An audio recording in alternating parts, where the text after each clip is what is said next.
अस्सलाम वालेकुम। जब इंसान की शादी होती है तो अचानक इसके रिश्तेदारों में एक बहुत बड़ा इजाफा हो जाता है। अंग्रेज़ी में इन सब नए रिश्तेदारों को इन लॉज कहा जाता है, लेकिन उर्दू में इन सब के लिए अलग अलग नाम हैं। तो चलें शादी से बनने वाले नए रिश्तों के नाम सीखते हैं। Urdu names of family members bye marriage. सबसे पहले तो अगर आप लड़की हैं तो आप बीवी बन जाती हैं, और अगर आप लड़का हैं तो शोहर बन जाते हैं। शोहर को अंग्रेज़ी में हस्बैंड कहते हैं और बीवी को वाइफ। चलें अब मज़ीद रिश्तों के नाम सीखते हैं। ये हैं शादी से बनने वाले 10 रिश्तों के नाम: ससुर, सास, बहू, दामाद, नंद, देवर, जेठ, साला, साली और हमजुल्फ। इनके अंग्रेजी मतलब ये हैं। क्या आप बता सकते हैं कि कौन से रिश्ते का मतलब क्या है? वीडियो को रोककर अपना इम्तिहान लें। चलें अब मैं आपको बताता हूं कि कौन सा रिश्ता क्या होता है। तो सबसे पहले है ससुर। ससुर को अंग्रेजी में कहते हैं फादर इन लॉ, और ये आपकी बीवी या शोहर का वालिद है।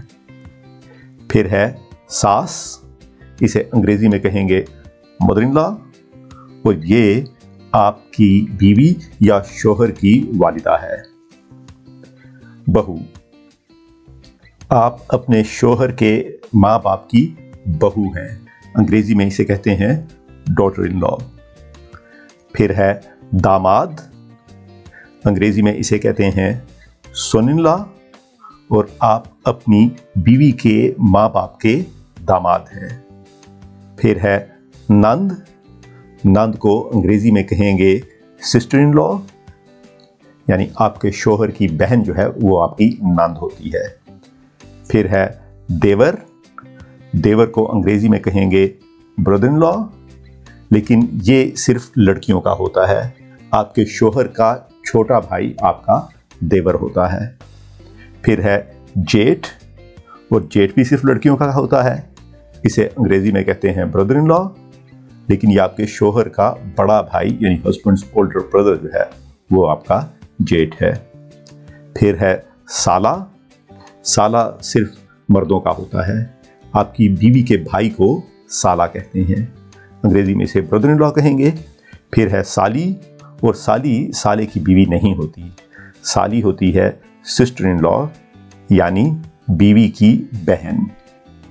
और फिर है हमजुल्फ, हमजुल्फ कहते हैं बीवी की बहन के शोहर को, यानी वाइफ्स सिस्टर हस्बैंड, या अंग्रेजी में सिर्फ ब्रदर इन लॉ कहेंगे। ये देखें, देवर, जेठ और नंद, इन तीनों के बारे में तो मैं आपको पहले से बता चुका हूं। अब मैं आपको 3 ऐसे रिश्तों के नाम बताने वाला हूं जो कि ख्वातीन के लिए खास तौर पर इंतहाई अहमियत के हामिल हैं। तो देवर की बीवी को कहते हैं देवरानी, अंग्रेजी में इसे कहेंगे सिस्टर इन लॉ, लेकिन हकीकत में ये आपके शोहर के छोटे भाई की बीवी है, यानी इंग्लिश में इसे कहेंगे हस्बैंड्स यंगर ब्रदर्स वाइफ। जेठ की बीवी को जेठानी कहा जाता है, अंग्रेजी में ये होगी सिस्टर इन लॉ, लेकिन इसका रिश्ता बनता है हस्बैंड्स ओल्डर ब्रदर्स वाइफ, यानी शोहर के बड़े भाई की बीवी। और नंद के शोहर को नंदोई कहा जाता है, इंग्लिश में ये होगा ब्रदर इन लॉ, लेकिन इसका रिश्ता बनता है हस्बैंड्स सिस्टर्स हस्बैंड, यानी आपके शोहर की बहन का शोहर। आपके ख्याल में अगर आप अपने शोहर के ख़ानदान के साथ रह रही हैं तो इनमें से सबसे ज़्यादा आपकी किसके साथ बनेगी और क्यों? मुझे कमेंट सेक्शन में ज़रूर बताइएगा। उम्मीद है कि आपको रिश्तों के ये नए नाम याद रहेंगे। अब मैं आपसे इजाज़त चाहता हूँ। अल्लाह हाफिज़।